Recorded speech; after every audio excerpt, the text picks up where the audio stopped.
You are walking on the street and a couple asks you for directions. You accidentally look at the girl while giving them the directions. The guy feels threatened and you end up dead.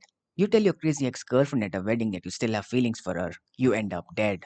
You want to tell your crush that you have feelings for her. You would rather be dead. Your boss tells you to work during the weekends with no extra pay. You are now dead, but only on the inside. You tell your parents you don't believe in God anymore. To them, you might as well be dead. You're convicted of drinking and driving and killing three people on the street. No, you're not dead because you're the son of a politician. You stop a group from lynching someone and tell them to use logic and reasoning instead. Now you're lynched and dead. Your forefathers fought woolly mammoths and conquered vast oceans, only for you to shit the bed during the second round of an interview involving group discussion. They are glad that they are dead. Talking to people these days is more dangerous than defusing a bomb in Syria. So here are some tips to help you have better social skills than a banana. Do not go to introvert meetups posted on the internet. It's just seven guys failing to start a conversation and looking at each other in silence, and to pass the time, end up exchanging some drugs instead. One highly underrated advice that people fail to understand is the importance of dressing up. It shouldn't so happen that you finally dare to meet someone and go wearing your best clothes. An overly washed t shirt with a 70s psychedelic rock band printed on it, loose jeans rolled one fourth of the way up, and a pair of office sandals. And before you know it, you're in handcuffs calling your best friend to bail you out at 11 p.m. Whenever there's a social event, it's important that you do not go out alone. It's not because you need a pep talk before talking to someone, you absolutely do. Instead, it's to save you from looking like an absolute jackass when you go out there and realize that you've suddenly gained invisibility powers. Pick a person who is more introverted and less attractive than you are, so you at least have a safety cushion to fall back on. A great way to socialize in college is to be part of group projects. Group projects help you to not only learn how to play the perfect role as a subordinate to the alpha member of the group, but also prepares you for the most important moment when the prettiest girl from the group walks up to you in slow mo and says, "Hey, you have those Excel files I asked you?"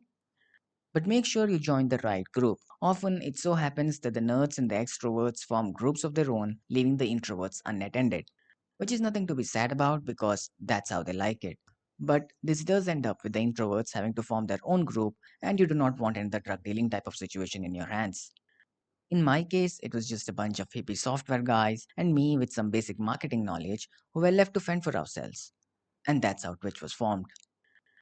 Office parties are also a great way to socialize. In fact, the best if there are some drinks involved, because everyone will be so hungover by the next morning that they would likely not remember all those embarrassing things you did last night to get their attention. On the bright side, for a woman these days, being shy and introverted is no longer an excuse but a character trait that solidifies their constitutional right to not initiate a conversation on Bumble. Of course, socializing is not always about impressing the other gender. At family events, you can sit with a group of 50-year-old uncles and listen to them talk shit about a political party or the economy or the current generation. And all you have to do is nod heavily in agreement, and soon you'll have them commenting thumbs up on your WhatsApp status every day. Birthday parties are fine too, I guess, but what's the point if you're not getting paid?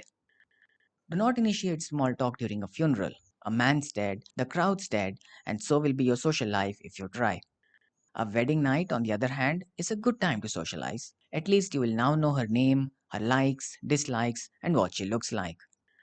A hostage situation might look like the worst place to socialize, but if you strike a conversation with one of the hostage members and tell him that he's not to be blamed but his circumstances are, who knows, he might open up and agree to split the profit 50-50.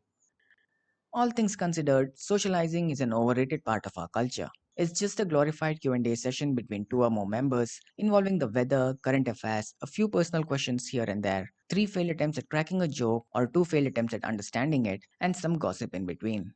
ChatGPT can do all that and much more. If you're someone who finds it hard to mingle with society because you forget how the mouth works all of a sudden when someone walks up to you, remember, every Modi has a Manmohan, every Lady Gaga has a Sia, and every Hitler has an Osama. So don't worry, the game's still pretty even. Farewell.